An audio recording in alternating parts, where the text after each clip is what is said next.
Talking about dyslexia is probably one of my favorite things to do. I think we all understand that students who struggle face challenges other students may never face. And I just wonder how often we take time to think about what our students who struggle in one way or another are going through. 1 person in 5 has dyslexia. Neurodiversity is fine. It's okay to not instantly know the answer. This is not a race. This is education. Welcome to the BJU Press Teacher Edition podcast, where Christian educators are encouraged and inspired as we bring you interviews, practical ideas, strategies, and answer your questions about teaching in today's culture. And here's your host, Jenny Copeland. Welcome, everyone. Thank you for joining us for this week's episode here on the Teacher Edition podcast. We appreciate you taking time to tune in, whether you're listening or watching. I know you have a lot of things pulling at your time and at your attention, and we don't take for granted the fact that you are sharing your valuable time with us. As we get started today, just a reminder to visit our website at teachereditionpodcast.com. There's great information there about the podcast, but also about our guests and the resources that they recommend on the show. You can also find a whole library of episodes there, almost 3 years worth of episodes. It's just an easy way to listen or watch them and even to share them out. Let me encourage you to check out that library. We just have a huge variety of topics available. Maybe there's something there for you, or maybe something you could forward to a colleague who could just use some encouragement, or maybe you're looking for some practical ideas in some area as well. Of course, we're on social media. You'll find us as Teacher Edition Podcast on Facebook. You can also find us on Instagram and TikTok at Teacher Edition Pod.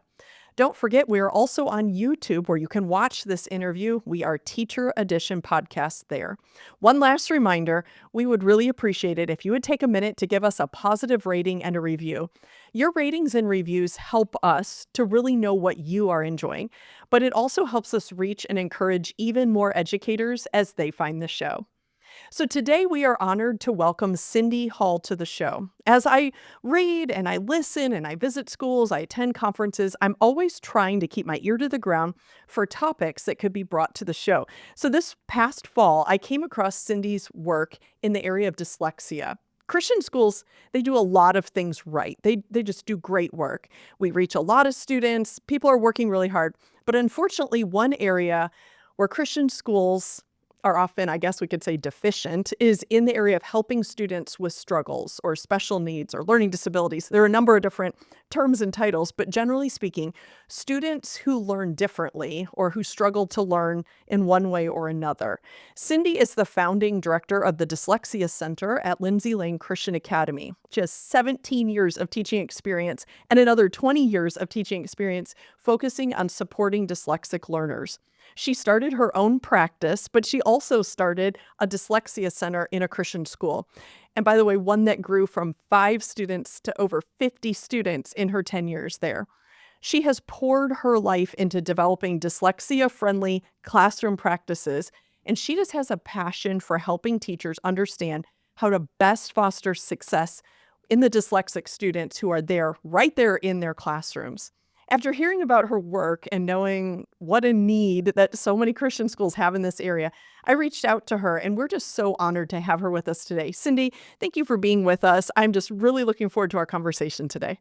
Oh, thank you so much for inviting me, Jenny. I'm honored to be a guest. And talking about dyslexia is probably one of my favorite things to do, particularly when I can help teachers understand the very simple, small changes they could make in their classroom that will make a world of difference for the dyslexic learners that sit in desks in their room. This is going to be perfect. I'm so excited. Okay, so as I kind of introduced you, I touched lightly on your story, but I wondered if you could get us started today by just giving us a little bit more about that story. How did you become interested in one-to-one tutoring specifically for dyslexic students? Well, I was happily teaching in Christian schools. I've been teaching for 17 years, and our own 3 sons got to be the age where they were ready to go to college. Just about that time, an article came out in our hometown newspaper about a new school in Huntsville. We live in Huntsville, Alabama, and it was for dyslexic students. And my husband read me the article, and it was for kids with dyslexia. And he said, well, this says that 1 person in 5 has dyslexia. So how can you not know about this? You've been teaching for 17 years. Surely you've had kids with dyslexia. And it Ouch. really, it piqued my curiosity. I I thought, bet it did. how could I not have? So I made an appointment to go observe at that new school that the article in the newspaper talked about. And I came away knowing several things. I had had dyslexic students in my classroom.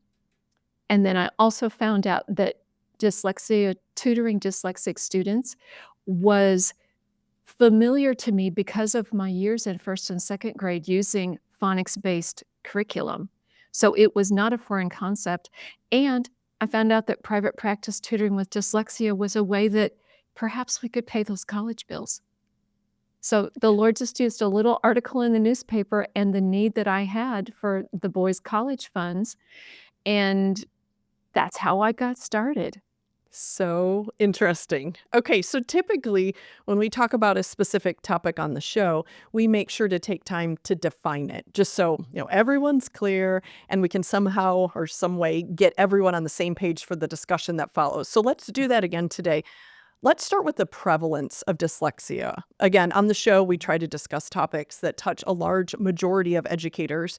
So some may be wondering, looking at the title, like, why are we dedicating a whole episode to dyslexia?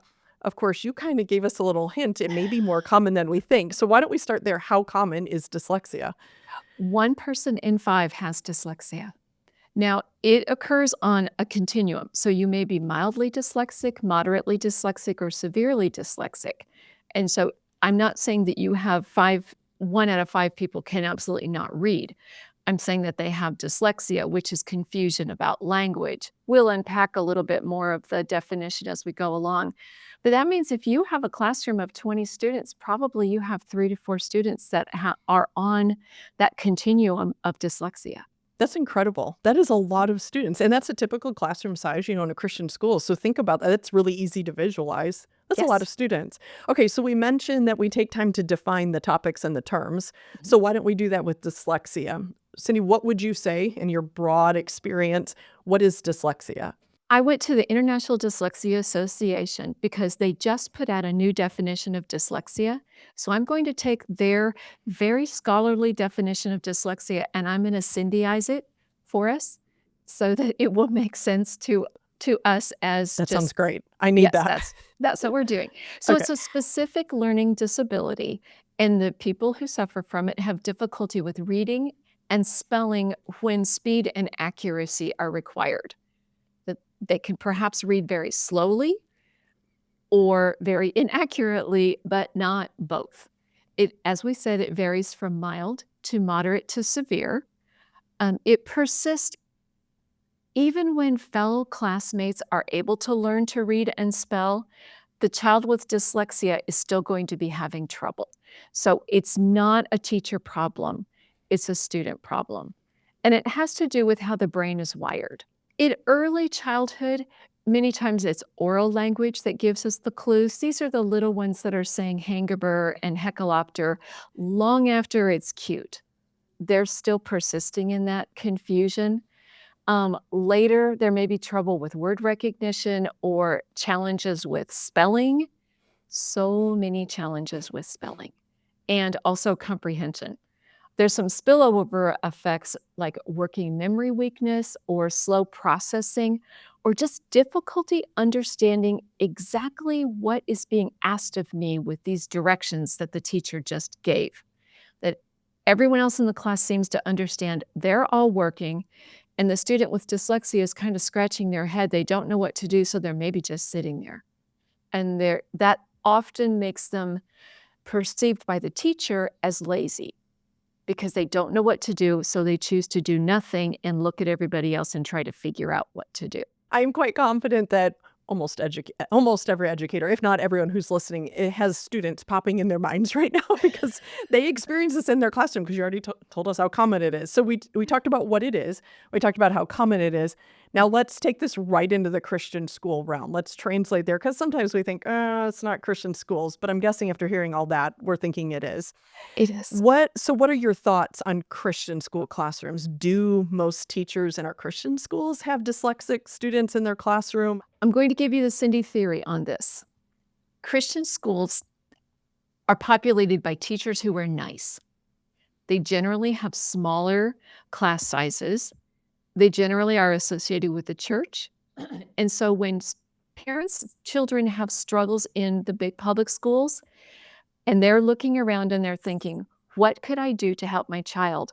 Often a Christian school is their solution.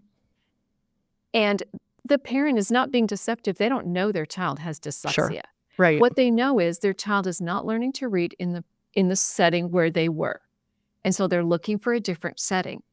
And I believe for that reason, many times in second grade and third grade, when we have students that transfer in, that the parent's story is they just weren't learning in the public school. It's not that every time it's dyslexia, but frequently that's what it turns out to be, is moderate to mild dyslexia. Interesting. Okay, so Yes. likely there are teachers listening thinking, okay, that stat skipped my classroom, or maybe others are thinking, okay, my classroom is bending the curve on how many are in my class. How would a teacher know if they have a dyslexic student? You trickled in a few little hints there of things that they might see, but maybe an odd question, but are there particular strengths that we could highlight if a student, that they should be looking for? Actually, there are particular strengths. When you talk to a student with dyslexia, generally speaking, they are fabulously gifted orally. They can tell you a story, they can explain things orally.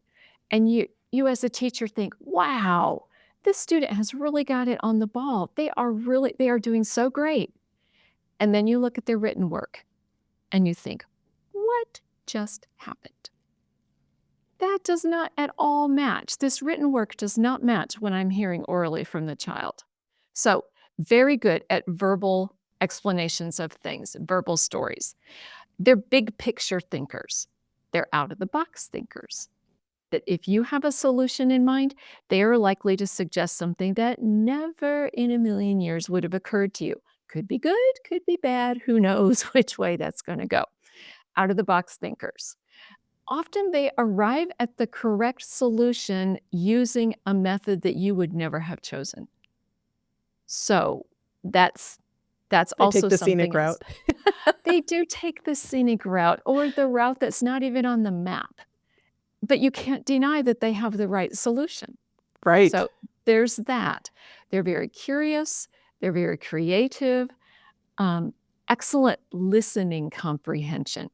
So when you are teaching the lesson and they are listening, if you have their full attention, they're likely to understand exactly what you just explained. The difficulty comes when they have to read and understand for themselves. But listening comprehension with dyslexic students is generally very high. They're noticeably resilient and adaptable. Also noticeably, I would say maybe exceptional warmth and empathy. I think because they have struggled. Yeah, so those are some of the strengths. Yeah, that's a lot of strengths. That's excellent. Okay, so on the other side of that, throughout my years in the classroom and in administration, I can't even count how many times I heard a teacher or a parent say, well, he writes his name backwards, he must have dyslexia, or her B's and her D's are reversed, so it looks like we're dealing with dyslexia. So I'm confident that a reversal doesn't seal the deal. Let's talk about struggles. You gave us a whole list of strengths, but in your experience, what do the struggles of these dyslexic students look like in classrooms? And while I mentioned a few common comments, what are the classic errors that you would typically see? I'm so glad that you led with reversals, because while reversals are part of dyslexia, they're certainly not the whole thing, and dyslexic students cannot read backwards. What a cool trick that would be. But that's not it. At its heart, dyslexia is a memory struggle. And so the students are having a hard time with memory. It's theorized, and I would believe this from my experience, that a dyslexic student needs 30 to 40 repetitions to remember what a non-dyslexic student remembers in 3 to 4. Wow. Yeah. So that's a lot of repetition. That goes to math facts. I'm thinking multiplication facts here. It goes to memory verses and having to memorize the memory verses. Things like states in capitals or the presidents in order. Also in recognizing words. A dyslexic child, think first grade reading circle. They're the ones that are sounding out the same word 3 times on the same page and perhaps coming up with a different word. Or they're the ones that are writing a story and spelling the same word several different ways on the same page. Those are typical of dyslexia. They have trouble remembering standard writing form. I'm talking capital letters at the beginning of the sentence, end punctuation, space between the words, and spelling definitely is a struggle. Copying is hard for a dyslexic student. Accurate copying, even of something from one page to the next, and definitely difficulty when something is on the board and the child has to copy it onto their paper. Oh, yeah. That's And we use screens, right? So many screens in classrooms. So imagine that Yes. struggle. It is very hard. They have writing struggles, and we can be talking legibility or we can be talking content. Either side of writing is difficult for a dyslexic student. Of course, poor, it's slow, and inaccurate reading, that's kind of the hallmark of a dyslexic student. But I would add to that, Jenny, I'm going to call it puzzling spelling.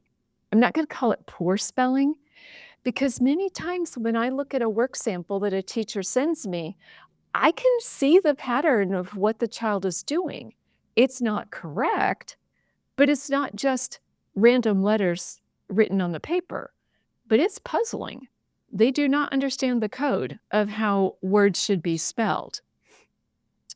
I would say slow processing is another thing that is characteristic of dyslexia that teachers can see in their rooms. And by that, I mean they just are the child that needs extra time, maybe even to formulate the answer to a question when the teacher calls on them.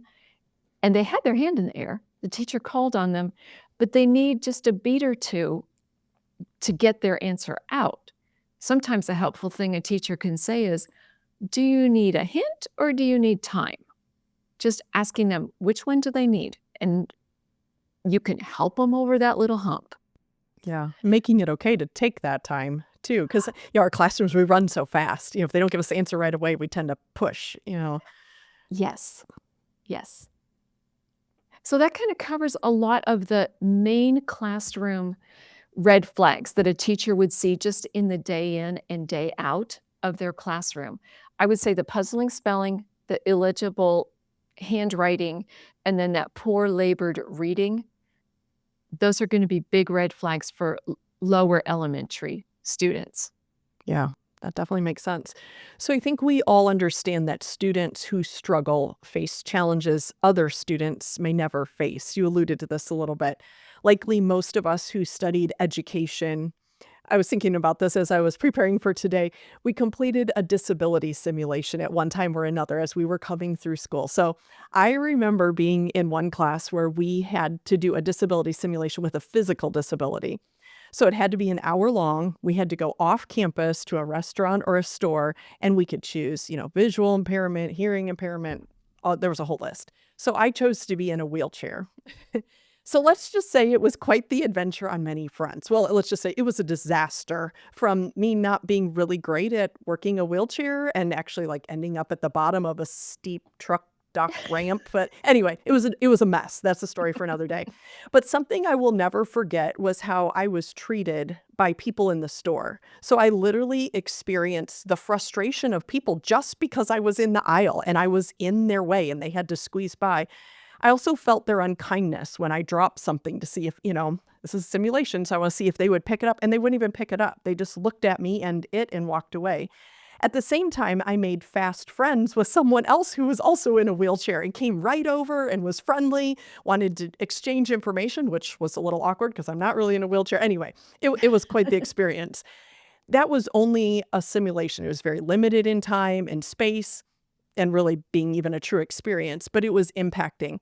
And I just wonder how often we take time to think about what our students who struggle in one way or another are going through, what they're experiencing. So Cindy, talk with us. You've had a lot of experience in this area. Talk with us about how dyslexic learners cope with life in a classroom. What have you learned about how they feel in our classrooms? I think the younger kids, like I'm talking kindergartners and first graders, sometime during that year and definitely after Christmas of first grade, they have figured out, okay, that person in front of me can read, the person to my right can read, the person to my left can read, but I can't read. Yeah. And they quickly conclude something is wrong with me. By Easter of first grade, they have decided that. They are 6 or 7 years old, and they've already come to that conclusion. The conclusion that comes right after that is, I am going to get out of this as much as I can. And so many times, avoidance becomes the next step to that. It may be suddenly the weakest bladder in the class, or it may be, I am as thirsty as a camel, and I just must go get a drink of water right now. I'm going to digress and tell you the story that was told to me by an adult who I tutored. And he had finished his service in the military. He was 40 years old. He had retired from the military. And his wife said, you are not going to just sit in the house. No, figure out what you're going to do with yourself. And he told her, I can't really read. And so I would like to go back to college and learn a trade, but I can't really read. And I hats off to him and thanks to him for his service, for making it through with that, and also for being transparent with her. Somehow she found me, and she asked me if I would tutor her husband, and I talked to him on the phone to make sure he wanted to learn to read as much as she wanted him to learn to read, and she did. And so he came to me for tutoring lessons, and one of the first lessons I asked him about his early experience in school. And he said when he was in 9th grade, he had changed schools and that he had made a decision that he would rather be known as a fighter than as the kid who couldn't read. And he said the first time a teacher called on him to read out loud in class, he just stood up and slugged the kid behind him as hard as he could and continued that pattern all through high school because he said he did not want people to know he couldn't read. And he figured it was better to be thought of as mean and scary than dumb. So sad. It is so sad. I'm happy to say in 1 year's time, he learned to read. He went on and took his electrician course. He would text me his grades, and he finished 2 years of electrician's course, and he's now doing his apprenticeship to become an electrician. So 3 cheers for him. That's amazing. I so admire that. But his story of I would rather be a fighter than someone who can't read, that just breaks my heart. Yeah, it does. And I think it's more common than we realize. Yeah, for sure. So we've kind of identified how they feel. Let's look at the other side. What do they need? So let's start with what dyslexic students need from classroom teachers. So often teachers feel like they don't know what to do. We don't really know what they need. Sometimes they can't verbalize what they need, and there's just this kind of dance around each other. What have you found? What do they need from classroom teachers? Well, Jenny, I wondered if we could go back and actually do a simulation to have you experience how it feels. Oh, wait, I already told you my simulation story. That's it didn't end well. Okay, another simulation. All right, another simulation. You won't end up in any truck unloading zones here. Okay, I good. promise. That's good. All That's right. good. When I speak to teachers at teachers' conferences, I often use this simulation to help them understand how it feels to read as a person with dyslexia. And so Jenny has a piece of paper that I emailed to her that she has not seen, and she is going to read this out loud to us. And pre-programmed into this piece of paper is some difficulty. I'm just going to tell you listeners that. And that's all I'm going to tell you now. And then Jenny's going to start reading. Now, Jenny, I want to tell you that this is a timed reading, and also that I will be asking you some comprehension questions at the end of this. So I want you to use your best reading skills. Okay, so you're going to be reading the top half of that sheet of paper. Okay. Anytime you're ready, go ahead and start. Okay. All right. On the Fergamide of last year's annual Panetta Pajunk in LaPorte, Indiana, a family, appearing a little lost, walked up and down a crowded street looking in vain for the Dinka to sign up their Fimtel. They carried a large sunflower with them. If no one noticed the exhausted Markdal look in the family's goink, that was understandable. The Panita Bajunk is a place of happy Zanark, rides and music and kajinkbus. It is Laporte's fall Bajunk, and people from across northwest Indiana come to Midlet a Saturday in the midst of the milling, chattering Dermilts. The family silently bearing the large sunflower had never been to the Bajunk before, but this was important. They finally located the Fimtel table and asked for a goilt. They carefully filled it out. Their flower was Fimtled in the Nupelhead category. That's interesting. The one that judges the largest Nupelhead, which is the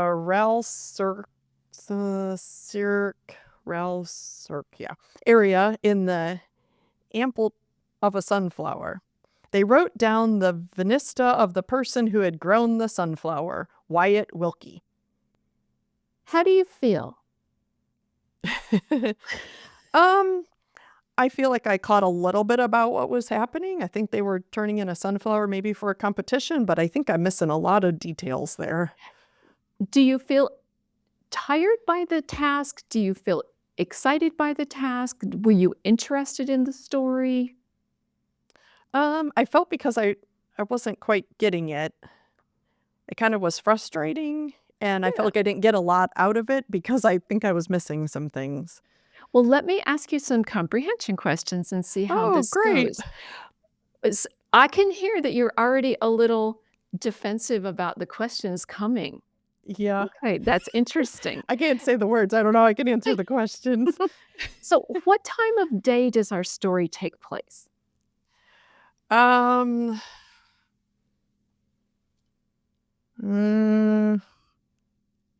Do you need time or a hint? both. Okay. I don't know.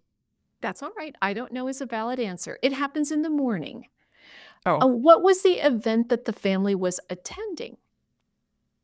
it was a Panita junk, but I don't know what that is. Okay. Do you know where it was happening? Indiana.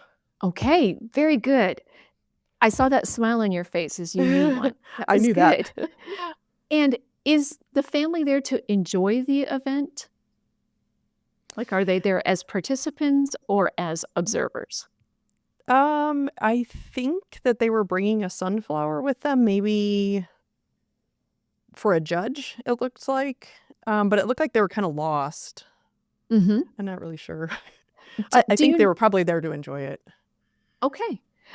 I think you kind of answered the next question. What was the task that the family was trying to accomplish? Well, it says that they carried a sunflower with them, and then they found a table, and it looks like they wrote down who grew the flower. So maybe it's a contest they were coming Okay. for. Very good. How are you feeling about all this now, Jenny? Yeah, you can see how they might feel a little lost and frustrated because you kind of feel that way. You feel like you're missing something. Absolutely. I want to tell the listeners that when I do this for teachers, and Jenny, if you scan down to the bottom half of your page, you'll see that you have the all English version. Oh, And so listeners, what I do what I have done with what Jenny read is I took Google Translate and I translated 10% of the words into Dutch. So far, I've not had a Dutch language speaker in any of my simulations. and You my just wait. apologies to whoever's Dutch listening to this because I slayed it. Actually, you did really well, and you were such a good sport to do that. So Wow. randomly, half of the group will have the 10% Dutch and the other half will have the all English. And so the 10% Dutch are just so frustrated, and the all English readers, they can't figure out why somebody is frustrated by this simple little CNN story. And the people that have the 10%, they're just looking at their neighbor and thinking, Sure. how are you reading this? And then when the questions come, the teachers with the all English, they almost seem to think, I don't want to answer because it's so obvious this happened in the morning. So this must be a trick question. Right. And the people with the Dutch are thinking, how would I know that? I Right. have Yeah, no, I no couldn't idea. find that. Yeah. So it just gives a feeling of what it's like to read with only 10% of the words unavailable to you. Wow. Yeah. Yeah. Was that powerful for you, Jenny? Yeah, it definitely is. Because you just feel like no matter how hard I tried, those words didn't make any sense. Like I had no connection to what they were. So they were taking big chunks out of the meaning of the story. Yes. And you would think 10% of the words, you think, well, you could read 90% of them, Right. but clearly even 10% makes a difference. Yeah, for sure. Yeah. So what do these students need from their teachers? Like, okay, now that I've experienced this, like I'm not even sure I would know how to ask for help. What has your experience shown? Well, dyslexic students really, they need a two-pronged approach to success. The first thing they need is they need intervention from someone who will help them, like an Orton Gillingham approach tutor or someone like that. And that's one-on-one, and that is not the classroom teacher, because we are not asking classroom teachers to be interventionists. They're busy being a classroom teacher, Right, and that's right. what we're asking them to do. So what we're doing is asking the classroom teacher to understand the struggles and to be able to shift her teaching just a bit to help the dyslexic students in her room. And there are really incredibly important but small shifts that the classroom teacher can make that don't mess up anybody else's learning, but they sure help the dyslexic students. Fantastic. Okay, so no doubt a large percentage of our teachers who are listening had the thought, and how am I going to do all that with all my other students? You kind of give a little hint there, a few little shifts. I was thinking, though, sometimes when we find little strategies that can help struggling learners, they actually help the rest of the learners too. But no doubt, someone's listening and thinking, I can't do one more thing. I can't add one more thing. So what are your thoughts on that? How can classroom teachers best support the students with dyslexia and at the same time still teach all the mainstream learners and help them? There are small things, and I'm going to talk to you about that. Great. I want to tell you just a personal story. My church's school is very small, and they needed a 3rd and 4th grade teacher to do Monday and Friday. They had a Tuesday, Wednesday, Thursday teacher, and she and I had actually team taught many years ago before our children. And so we had experience with this, and I was praying for this teacher to come, and all of a sudden the Lord said to me, Cindy, you're a teacher. Like, oh yeah, I am a teacher. They only needed this person for a semester. I didn't tutor on Monday and Friday, and so I went back into the classroom 2 years ago and did a semester in 3rd and 4th grade. And so I got to try these things out, Jenny. These things that I have been telling teachers at teachers' conferences, I tell them these things work, these things are not hard, these things will help everybody. I can tell you, honest, I mean it, Scouts honor. These That's things do fantastic. work. And I was just thankful for that opportunity to Sure. kind of test run what I've been saying and see, is it really true? It is. Okay, so what do you have for us? Okay. Multisensory teaching methods that's just a great thing for kids with dyslexia, but it's a great thing for all kids. Let's talk about a kindergartner that's learning letter formation. So they're learning how to form their letters, and typically we would go pencil to paper, and they would trace the little dots, and they would learn it. Well, we could start with some more multisensory. So they could do airplane writing is what I call it, and it's where they all stand up, they're putting their hand out in the air, maybe we're making an F, and they're gonna even weight their shoulder with their other hand, and we're gonna tell our hand what to do. Make a candy cane down, pick up, cross, and then they're going to tell themselves what letter they just made, F. So candy cane down, pick up, cross, F. skywriting, it's fun. It gets everybody up in the air. We practice the letter. We also name the letter that we just wrote, so that goes to sound symbol. That helps with that. The students can use a fuzzy board. I'm sitting in my office and I happen to have a rack of fuzzy boards right here. Perfect. Fuzzy boards. Look at that. Jenny, it's a piece of cardboard covered with a piece of fabric from Joanne. Wow. So that's all it is. And how do you use this? So the child would, 2 fingers, candy cane down, pick up cross, F. They would do the same thing. An older child might be working on a high frequency word that is irregularly spelled. The word of. Isn't that the weirdest word ever? Yeah, who came So up they with could do of? O-F, of. And they would practice it. And think about it. They're seeing it. They're feeling it. They're saying it. And they're hearing it. So Yeah. we have 4 senses involved. We never lick fuzzy boards. Oh, I'm so glad you clarified. Yeah, that's like a big rule. We don't lick the fuzzy boards, so we don't have a sense of taste. I wasn't tempted, but I'm glad you mentioned it. A lot of kids have had their hands on that fuzzy board. I'm not tempted either. But that's just an example of a multisensory something that is very simple to stand up and do that. List to be memorized can be set to music. And that is just the most fabulous way to memorize lists of things. In the world of YouTube, there are many, many songs that you can put up on your smartboard and listen. I'm going to sing one for you, Jenny. Are you ready? Yes. It's the prepositions set to the tune of Yankee Doodle. This is the prepositions to the tune of Yankee Doodle. Aboard, about, above, across, against, along, around, amid, among, after, at, except for, during, down, behind, below, beneath, beside, between, before, beyond, by, in, from, off, on, over, off, onto, into, upon, under, underneath, since, up, like, near, past, throughout, through, with, within, without, instead, inside, toward, into, to. That's awesome. I thought my president song was amazing, but that's far more fantastic. Well done. I had a group of 6th graders in small group, and there were 5 of them. And to just memorize their prepositions, it just was not happening. Yeah. And so I Googled. You can also sing it to Gilligan's Island and Amazing Grace. Wow. Who knew? Great. That's super practical. And so I could hear them as they were diagramming their sentences. They were just aboard, about, above, across. I once sang that song in a job interview and got the job. Good to know. Listeners, go. there's your key. There's a key. When one of the interviewers said, and what kind of methods exactly would you be using?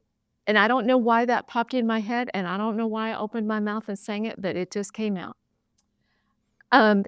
Another thing that teachers can do to help their students is really bringing in those science of reading techniques. And those are just all the parts of reading, not just phonics and not just comprehension. And that's a whole nother topic. And I believe that you may have had a guest in the past that talked about that. We did, yes. So listeners, just go back and listen to that one, because I think she did a fabulous job and I could not possibly improve on it. Long vocabulary words, we're talking for 3rd graders and up.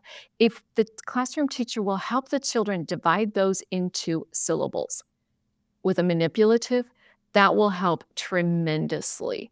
And if the words and definitions come early in the chapter, so the day a chapter is introduced, that's the day to give the dyslexic kids, at least, if not all the kids, ways to help master those long, hard words. It gives the child more time. Remember, a dyslexic student needs 30 to 40 repetitions, so they need more time to master those words. And the other thing it does for them is allows them to know what the words are as you're going through and teaching the chapter, so which is helpful to everyone. Sure. Yeah, good reference. We talked about more time, multiple explanations, and as you're explaining the directions to the entire class, you experienced teachers know, you look and you see, does everyone have the light of understanding in their eyes? You get them started, and then you circle back to the child that you know is struggling and say, could you just let me hear from you? What exactly have I asked you to do? And get them to verbalize to you, what are the directions? Because dyslexic students, remember, they're great at talking, And they experience a lot of clarity by verbally explaining to someone what it is they're supposed to do. And so that is a fabulous way to help the child that tends to just sit there and not know what to do, and they're just kind of looking around, trying to figure it out. I also sometimes would tell the students, okay, just for a second, you be me and I'll be you. You're the teacher, you tell me what to do, and I'll be the student and I'll listen. And that's just it's a fun, light way for them, and they feel no pressure then. Like, oh, okay, Miss Hall, I will be glad to be you. Alternative assessment methods are really good for students. Perhaps there's a project that could be done with equal rigor to a written paper. And I would always recommend get the reading rubric or the grading rubric laid out first. So in your mind, you know, what am I looking for? Give that to the student so that they and their parents know, what does this project have to include? And that way you can also make sure that you have equal rigor to what the students that are doing written projects have. There are ways to build self-esteem that a classroom teacher can bring in easily. Now, Jenny, during that simulation, did you kind of feel your self-esteem tanking a little bit? Yeah. I wasn't feeling like I was doing too well. Yes. So you can develop strategies, help the children develop strategies for what they're going to do when things go wrong. Disorganization is another big part of dyslexia, and disorganization leads to assignments that are forgotten or left at home, or they're scrunched in the backpack. And so develop with the student a plan. Okay, when you forget something, don't just hide the fact that you forgot it. Come and tell me, and this is what we're going to do. And then lay it out. Maybe you're going to text mom and get her to take a picture of the paper that Bobby promises is on the kitchen counter. And she can bring it to Carline that afternoon, and you're not going to count off. So just develop some strategies like that. And that helps the child feel like the teacher is on my side. She is not always mad at me. And then the child's shoulders go down and they're more relaxed and they are able to learn. Because when we're upset, we really can't learn. Think of how upset you felt just trying to read that article. And what if I had been mean to you about the questions? Oh, yeah, Or that wouldn't have been demanded? good. No. You were very So kind to me. why wouldn't we be kind? Another thing is the gift of a little bit of extra time. Just that question, do you need a hint or do you need more time? And what that question intimates and demonstrates to everybody else in the room is it's okay to not instantly know the answer. This is not a race. This is education. Because I think sometimes with our very quick-paced rooms, we reward the fastest. Yes. And in life, there is really rarely, outside of the Olympics, there's not really a reward for the fastest. We just all need to keep at it till we get her done. Right. And so we can demonstrate that to our students, that neurodiversity is fine. It is fine to not all think alike. And by being kind to our students that are struggling, we can demonstrate to our students who are not struggling, we are kind to everyone, not just people who are exactly like us. Yeah, Yes. that's great. Those are really practical. So speaking of that, as much as we possibly can, we try to make this podcast one that is very practical for our listeners. You've definitely done that today, so I'm not saying you haven't done that. But before we sign off, I wondered if we could talk about any ideas you have for materials or resources. I know one quick internet search and you can just be blown over by a tsunami of ideas and methods and strategies and tools. And where do you start? So we tend to just walk away. Let's start with teaching materials. Do you have any examples of teaching materials that would really kind of stick out from the others as a help to the struggling student? I do. And it goes back to what I said about vocabulary words, long vocabulary words that need to be tied to a definition. So this is a 3x5 card, and making this required a 3x5 card and a Sharpie and a pair of scissors. So That's listeners, I'm doable. going to describe to you, I've taken a 3x5 card and I have folded it in half lengthwise. To our kindergarten teachers, they will know that this is a hot dog fold as opposed to a hamburger fold. That's right. So inside, on the bottom half, I have written the vocabulary word large with a Sharpie. and I've put the teeniest little breaks between syllables. Then I'm going to fold the top down, and I took scissors, and with my teacher eyeballs, I eyeballed where that syllable break was, and I made a slit where each syllable break was going to be. On the outside of the card, right on top of those slits, because I am a teacher and I have superpowers, I wrote the definition of the word inside as the definition appears on the test. Because dyslexic kids do not generalize very well. So when I'm building the materials, I build them whatever is going to be on the test. And also I figured that's the best definition. Who am I to be doing this better than the book? So on the outside of this card, it says, the writing system of a language, the rules and patterns of spelling. And I am lifting up one flap at a time to reveal one syllable at a time. Orth, og, ra, phi. Orthography is the name of the writing system, the rules for spelling. I chose this word because I have to tell you, Jenny, I'm fairly certain after working with dyslexic kids that I have orthographic dyslexia. It's dyslexia of spelling.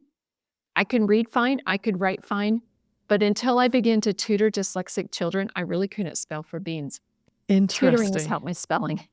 Good job. I just call this vocabulary flap cards, and That's you great. could make it when the child comes up to your desk. If you've got a 3x5 card and a Sharpie and a pair of scissors, you can make it. Super. Many times we have worksheets and there's going to be a quiz over them, and there's something that must be labeled. This is from the 4th grade science book, and it is a picture of a skeleton, and the student has a word bank including femur, patella, pelvis, ribs, and skull. And there's a blank with a line that points to each one of those on the skeleton. So to set up a practice session for this, I have made little tiny flags with, you're going to love this fancy stuff here. It is a return address label stuck around a toothpick. And I wrote on Excellent. it the name of each thing they have to identify. And then the child can take it and they can tape it onto the corresponding blank. Perfect. So they're doing a practice. They don't have to write it. My whole class in 3rd and 4th grade loved this. I didn't use tape. I used blobs of Play-Doh. And so, because it was laying flat. And so they could put blobs of Play-Doh on there and stick those little flags in the right places. And they said the words as they were putting them in there. Lots of sensory going on there. Their science scores just really, really raised. Excellent. I've got one more, but I don't know if you have time for it. Perfect. Let's do it. Yes. Okay. This one is great for learning Bible verses. And this is, we just call it the picture card. So the only thing that is written with words on it is the reference. And this is from Colossians 1:16. And I did this with 6th, 7th, and 8th graders is who we were doing with this. We did it every Monday. We would, whatever their memory verse was for the week, we would do a picture card, and they worked on it, and they went from never knowing their memory verses to always knowing their memory verses. So we brainstormed the pictures together, and then they drew it on their own. So I'm going to read it. For by him all things were created in heaven and in earth, visible and invisible, thrones, dominions, principalities, powers, all things were created by him and for him. That's excellent. Yeah, made their own little icons. They did. And everybody's didn't have to be the same. In fact, everybody's was different. And we would work in groups, and sometimes it would be, how am I going to draw power? Well, someone, big picture thinker, dyslexic person, thought of the power button. That's fantastic. Yeah. Brilliant. I would have done a big muscle in the arm, which would have been very hard to draw. Right. Yeah. So this great. one works great. It also works for memorizing poetry. Yeah, that's perfect. I mean, there's all kinds of studies about the power of icons, for memory. And they're used all around. Look at our cars. Look at, anywhere you go, there's icons. So it's basically the same thing. That's fantastic, except they designed it, which helps them remember it. I think that's a lot of it, is that they had to think through, how am I going to draw this word? And it forced them to spend time thinking of those words. Yeah, made those Yeah. deeper connections. Okay, so what about teachers? As we wrap up, where do you recommend teachers go for more information about dyslexia? They've listened today. This is great. They want to learn more. They're identifying students in their class who they think Mhm. maybe could use this. What do they do? There is a fabulous TED Talk, and it's by Liz Sandman Hurley, and it's 5 minutes, and it gives the best overview of dyslexia I have ever seen. The International Dyslexia Association has fact sheets, FACT sheets, and they are wonderful because they are brief. They are 1 page long, and they cover one topic. They're available in English and also in Spanish. So that's an International Dyslexia Association. Great. The Yale Center for Dyslexia and Creativity has lots of information, and perhaps one of my favorite parts of their website is they have in-depth stories of successful dyslexic adults, like cancer researchers and bioscientists and entrepreneurs, and many, many things that will completely inspire a Yeah. discouraged dyslexic child. The Reading Well is a website that has an excellent overview of what is the Orton-Gillingham approach Yeah, excellent. and what sets it apart from other reading programs. If you want a book, Overcoming Dyslexia by Sally Shaywitz is probably the seminal work on dyslexia for adults. And Fish in a Tree by Linda Mullaney Hunt is a middle grade reader, and it is just fantastic for middle grade or junior high students, or as a read aloud for 4th grade and up. If you have someone in your class who is dyslexic and you need to build empathy among your class members for what this person is going through. Yeah. Wow, those are great. Okay, last question, I promise. What if a teacher or school is interested in professional development about reaching dyslexic learners? They've gotten a burden. They want to try to help these students. Do you have any ideas there? I do. That is what I do, is professional development for classroom teachers and for Excellent. schools. I was So hoping you I would do mention that.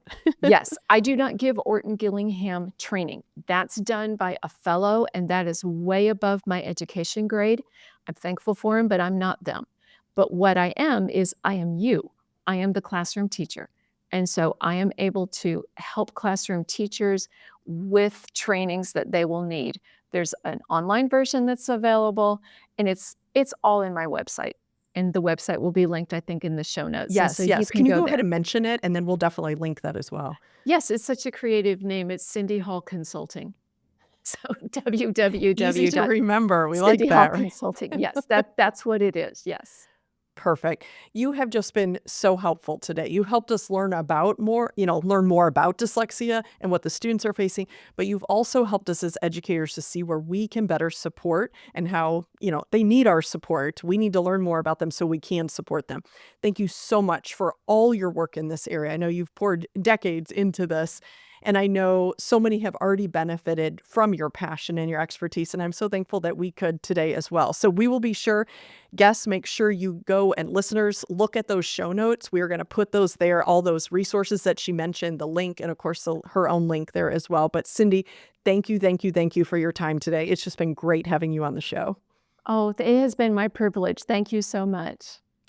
Listeners, we have a lot to think about, don't we? God made each of our students just the way they are, and He has great plans for them just as they are. And in God's sovereignty, you are a part of that plan. While it may be difficult at times, it is a privilege and an opportunity to impact that young life for Christ. I hope you were challenged today as I was. As we sign off for today, just a reminder to go to teachereditionpodcast.com to learn more about the show and to submit those questions for upcoming episodes. And we certainly need some questions. Of course, be sure to subscribe to the podcast and follow us on social media. Now, once again, it's time to get back to your day.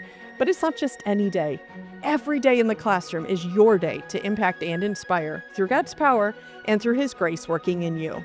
Go do what God has called you to do.